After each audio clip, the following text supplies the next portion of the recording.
បាទគ្រប់ជ្រាបសួរពុកម៉ែបងប្អូនទាំងអស់គ្នាខ្ញុំបាទអូជីនិលហើយជីនិលឥឡូវមកតបខមមិនណារ៉ាសុំតផងមេអត់អីទេគ្រាន់តែសុំតឥឡូវខ្ញុំដូចរឿងភាកដែរបងប្អូនយើងសុំតឥឡូវនេះការងារដែលខ្ញុំផុសថ្ងៃមុនឥឡូវបាន 20% ហើយថ្ងៃនេះដែរត្រូវជាថ្ងៃច័ន្ទទី9 ខែមិថុនាឆ្នាំ2025ខ្ញុំបាទជាងនេះឥឡូវបានកាត់ចែកបានដំបូលជ្រុង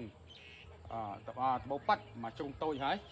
យើងថាបានសរុបការងារយើងថាបាន 30% ចុះឥឡូវយើងមើលការងារជាក់ស្ដែងនេះបងប្អូនដែលចង់តែសុំតហ្នឹងដោយរឿងភាកឥឡូវនេះមើលការងារតិចកាមេរ៉ាលើបន្តិចមក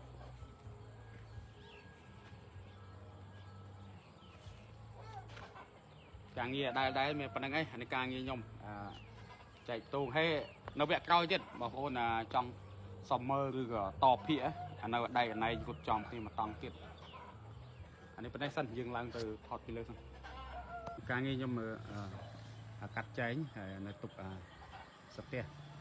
ក្រោមមិនដែរតើម្ចាស់ផ្ទះគាត់ធ្វើពីដានក៏ដោយអានេះការងារខ្ញុំកំឡប់ហើយយើងមកកាត់បិទស្ទះដកដែរនេះទស្សនភាពខាងលើ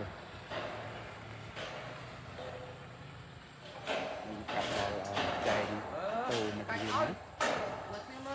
យពីស្អែកព្រឹកយើងមកទៀត